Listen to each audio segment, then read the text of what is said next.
Join ForumIAS Academy, trusted by hundreds of toppers, including IAS Rank 1 Shruti Sharma.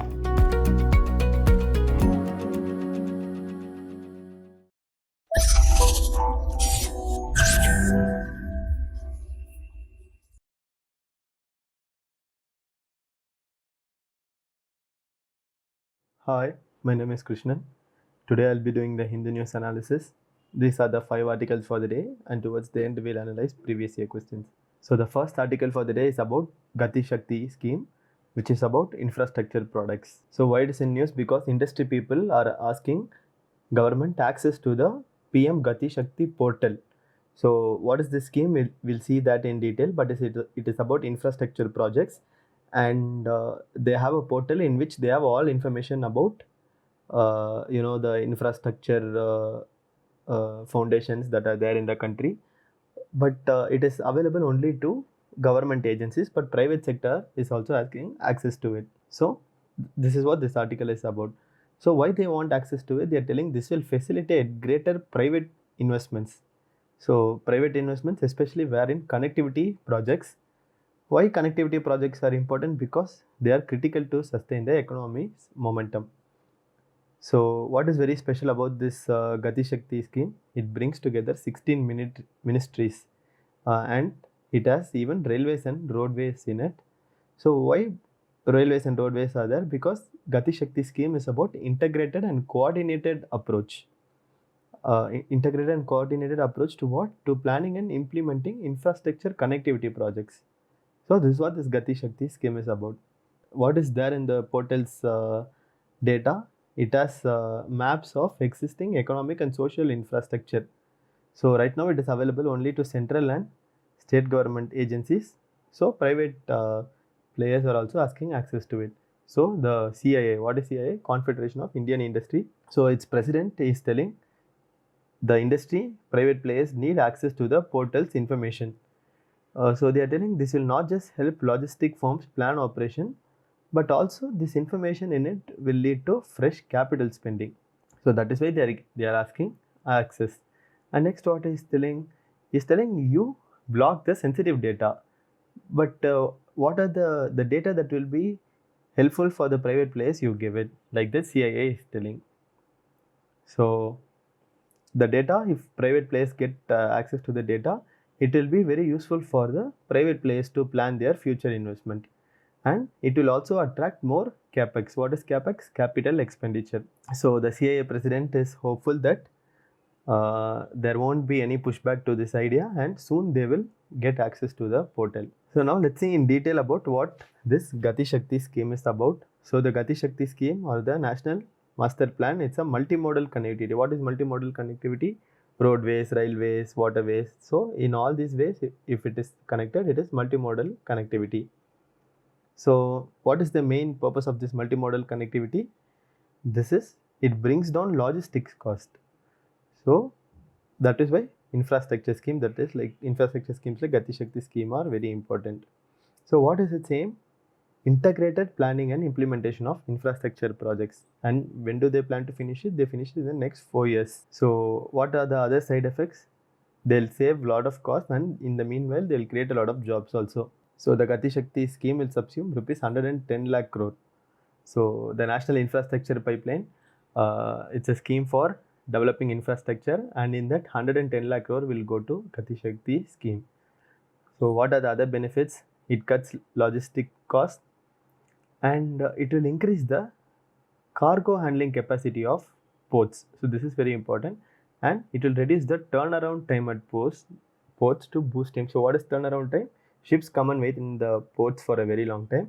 So this GITI Shakti scheme will reduce that also. And 11 industrial corridors are part of the scheme, and 2 new defense corridors. Where these 2 new defense corridors are going to come up? One in Tamil Nadu and one in Uttar Pradesh. And one of the most ambitious plan of this scheme is they're going to give 4G connectivity to all villages. Next, 17,000 kilometers of gas pipeline is also being planned. So what are the other ambitions? What are the other targets of this scheme? So they want to expand the length of the national highway network to 2 lakh kilometers. and they want to create more than 200 new airports, helicopters, and water aerodromes. So these are the other ambitions of the scheme. So what is a very important aspect of this scheme is integrated approach. Integrated approach means 16 infrastructure related ministries are going to come together. So if they come together, what will happen? This disjointed planning, lack of standardization, problems with clearances, all these things will go away and timely creation and utilization of infrastructure will happen. Next, they'll have the Gati Shakti digital platform. So it's a common umbrella platform and it will have infrastructure projects.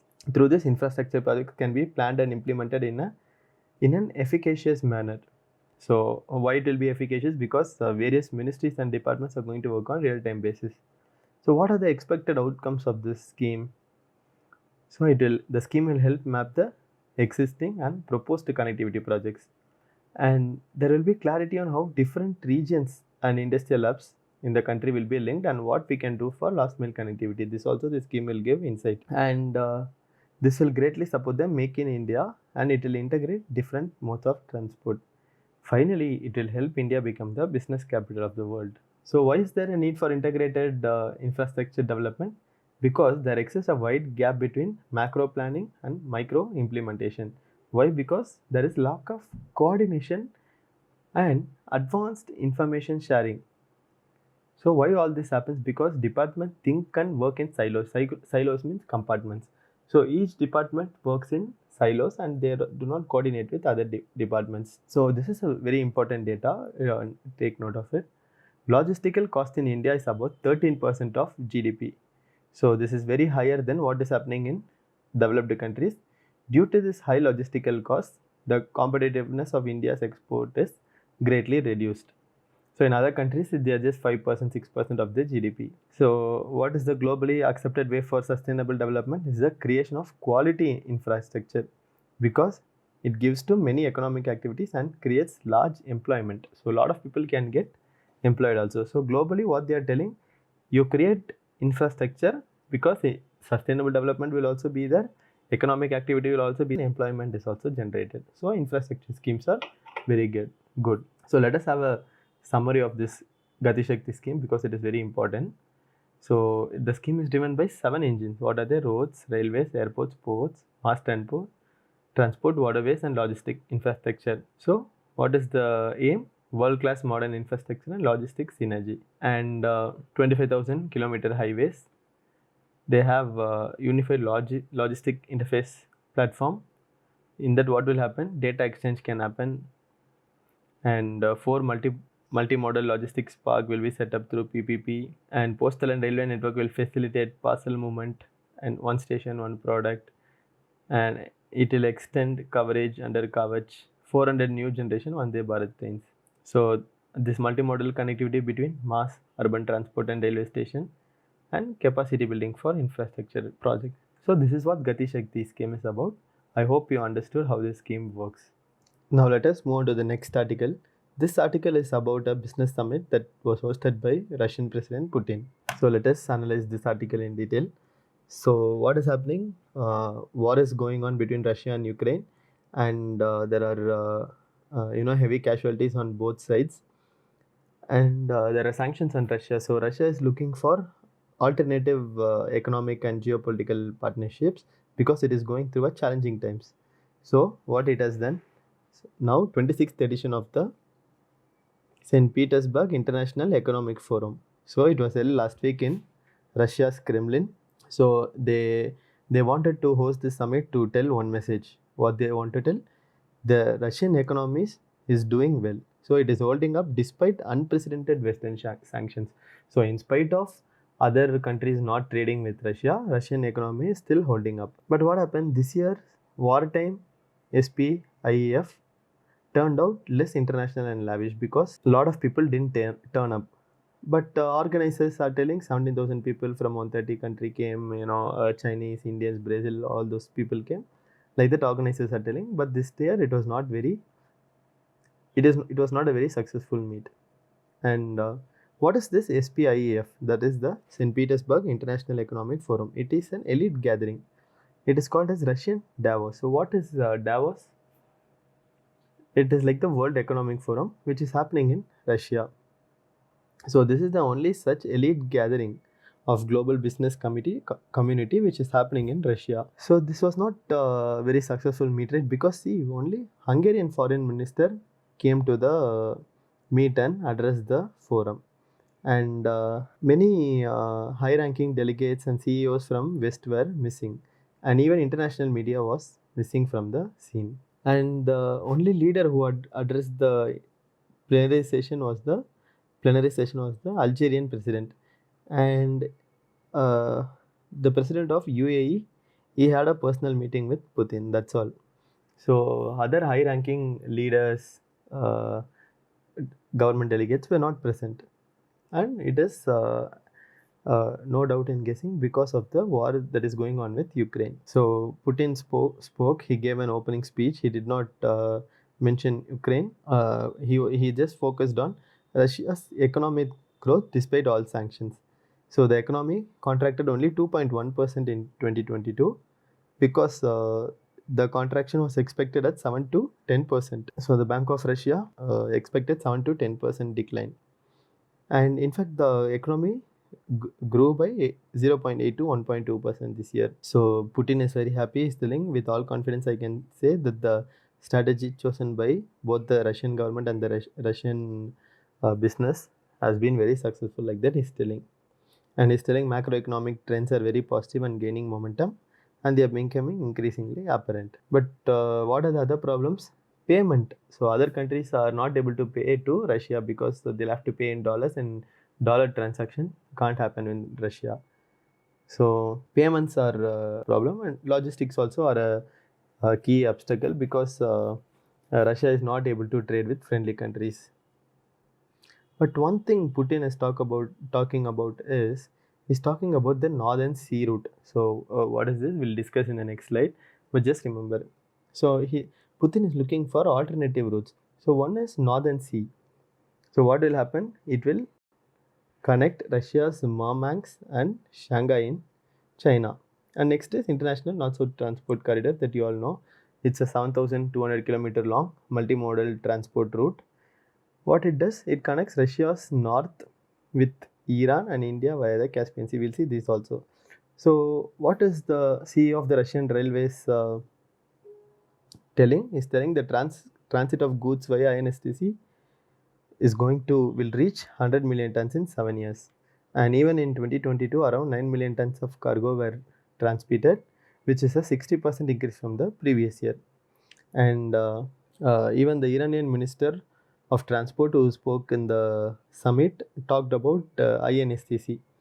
He told both Russia and India are considering investments and infrastructure in Iran as a part of INSTC. So what they are going to do? They are going to construct railways, roads, ports, to logistics center, and even digital infrastructure. India and Russia are going to do in Iran as a part of INSTC. So let us see what is Northern Sea route is. So this is the Northern Sea route. It was not accessible earlier because of Arctic Sea. So there are a lot of icebergs. So ships were not. It was not possible for the ships to navigate. But now what has happened because of global warming? Ships have. Ice cubes have. Icebergs have broken and they have melted. So ships are able to pass through it.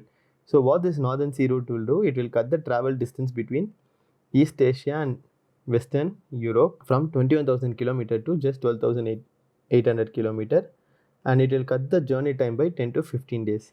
So you see here travel time is 45 days here, and in the normal Suez Canal route it is 48 days. So but the only dangers are icebergs, and travel window is only between July to November. In the winter season they cannot travel. So Suez Canal is year-round travel. So this Northern Sea route, so this is the usual route, this is the old route. So this new route, no, it can become the new maritime highway between Asia and Europe. So how this route came into existence? Because melting of ice has made ships easier to navigate here. So this is the International North-South Transport Corridor, which is called the INSTC. So this will start in Russia, in St.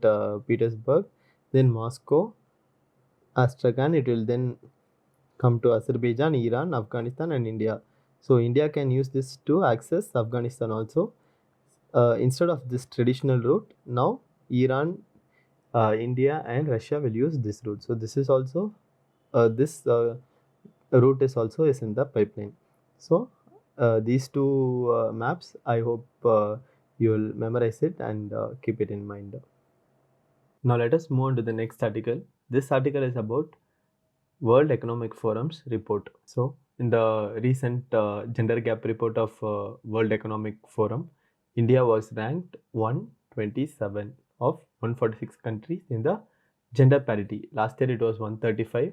So it is up 80 places from last year. So the country has improved 1.4 percentage points. So this is a partial recovery towards its 2020 parity level, and India has close to 64.3% of the overall gender gap. But worrying trend is that in the economic participation and opportunity, India has reached only 36.7% parity. So we all know that whenever payment is made, women are not paid properly.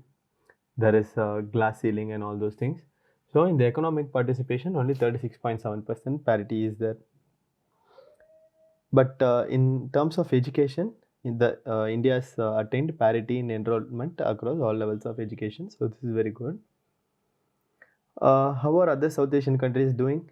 Pakistan is ranked at 142, Bangladesh at 59, China at 107, Nepal at 116, Sri Lanka at 115, and Bhutan at 103. So the most gender equal country is Iceland. It is getting this tag for the 14th consecutive year, and it is the only country that has closed more than 90% of its gender gap. In where are the areas India has improved? India has improved in parity in wages and income, share of women in but share of women in senior positions and technical role had dropped slightly. So political empowerment, India has registered 25.3% parity because right now women MPs make 57% only. So Bolivia, India, France have achieved women's representation of over 40% in local governance. So this is good. So this was added after Women and Child Development Minister Smriti Irani earlier said to World Economic Forum, it is necessary to enumerate women's participation in local government bodies. So the government raised the issue with World Economic Forum, and this participation of women in local government was added. So even in the sex ratio at birth, India has improved 1.9 percentage point improvement is there. So this has come after a decade of hard work. So top scoring countries register 94.4% gender parity. In India, the indicator stands at 92.7%. But overall, if you see Southern Asian region, the gender parity is only 63.4%, second lowest of all the 8 regions. So I hope you all know about World Economic Forum. It is a Swiss non-profit organization. So it is not a government body, it's a private body, and its headquarters is in Switzerland. Earlier it was known as European Management Forum. So who is the founder? Klaus Schwab, and they are pioneering the 4th industrial revolution. So what are the other major reports published by World Economic Forum? Global Competitiveness Report, Global IT Report, Global Gender Gap Report, Global Risk Report, Global Travel and Tourism Report. So this is what World Economic Forum is about. Now let us move on to the next topic. In this topic, few American congressmen want to give NATO +5 status for India. So in this article, we'll analyze what is NATO and what is NATO +5 and how different they are from each other. So why is this in news? Because Prime Minister is visiting Washington, and the US Senate's India Caucus co-chairs Mark Warner and John Cornyn. So one is a Democrat and another is a Republican. They are going to introduce a legislation that will give India NATO +5 defense status. So we'll see it how it will help India. What is the difference between NATO and NATO +5? But what is interesting here is the External Affairs Minister has already rejected this framework. So he said India is not interested in this. So this arrangement currently exists between US, its NATO partners, and 5 countries with which it has very close relationships. That is one is Australia, New Zealand, South Korea, Japan, and Israel. So this announcement was because of a recommendation from a US House Representatives Committee. So they were thinking of strategies to contain China, and for that they came with a recommendation for this. That is, to contain China, you include India in it. So I guess you all know about NATO, that is the North Atlantic Treaty Organization. So it is also called the Washington Treaty. It was set up in 4th April 1949, United States, Canada, and Western European nations. So in this, they will provide collective security against Soviet Union. So transatlantic link for political and security cooperation. This is what NATO does. So whereas its headquarters, it's in Brussels, Belgium. So what is NATO? It is a political and military alliance, and its goal is to give collective defense to its members, and it wants to maintain democratic peace in North Atlantic area. So it has an integrated military command, but the forces as such are not its own. Mostly it's from America. So but the forces remain under national command, and but if member countries are undertaking NATO related tasks, they come under NATO. So Senator Cornyn will be introducing this bill. So this is an amendment to defense authorization, that is to which countries America can sell its defense equipments. So what does this mean? This is an effort to upgrade India-US defense ties. So they are proposing to add India to the NATO +5 arrangement, because if India is a part of this, the US will be able to transfer a lot of defense equipments without bureaucratic interference. But India is not interested in it, and External Affairs ministers are told that he appreciates the way US Congress thinks, because the US Congress wants to do more with India.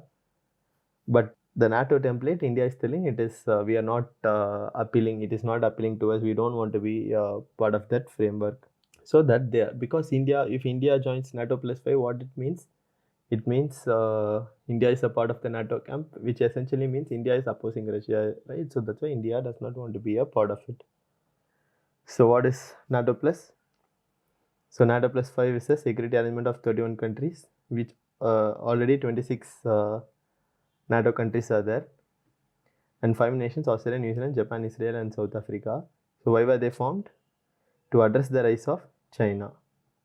So the committee has recommended India to also be a part of it. Why? Because it wants to deter the aggression of Chinese Communist Party across the Indo-Pacific region. So our External Affairs Minister is telling that Americans still think through the NATO treaty, because their worldview is constructed like that, but others don't see world through the NATO framework. So Mr. Warner has defended his move, saying that the best way to improve India's defense capability is to increase defense trade between India and US, right? So he's telling that's why I'm doing this. So people are questioning him about Modi government's human rights record.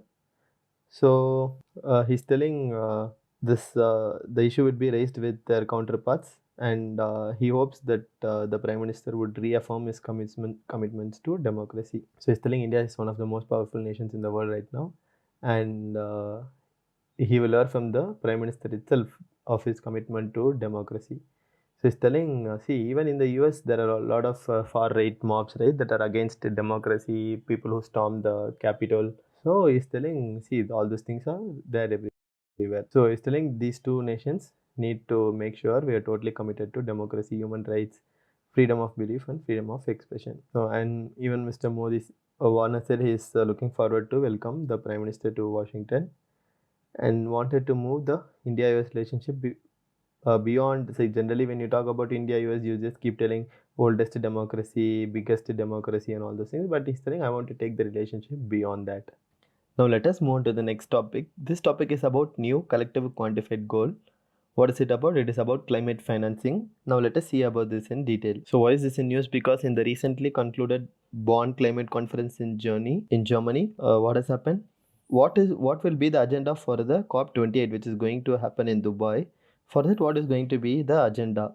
For that, environmental experts and politicians were reviewing and reforming the climate finance architecture, and because of that this was in news. So what did the conference expose? The conference exposed a gaping hole in the funding need to pay for climate action. So there are a lot of fund needed for mitigating climate problems, but there is no money at all. So this is what this conference has exposed. So this comes from a long-standing problem between developed and developing countries over who is going to pay for climate change policies, because historically it has been the developed countries that are responsible for climate problems, right? So who is going to pay for it? So that is the problem. So what is NCQG? So NCQG means New Collective Quantified Goal. So earlier 100 million per year till 2020 to developing nations from developed countries was set as a target in COP in 2009. But estimates show this might run into billions and even trillions of dollars. So in 2015, during the Paris Climate Deal, the countries came up with something called New Collective Quantified Goal. So this will be a climate financing mechanism. So that is why NCGQ is called the most important climate goal. So what it does, it pulls up the ceiling on the commitment from developed countries. So it takes into account the evolving needs and priorities of developing countries based on scientific evidence. So just countries can't just go and ask for money. It will have to show scientific evidence, and it is set up in such a way that it will be able to respond to ever increasing sums of funding necessary for loss and damage. So they are taking into account the delayed financial support also.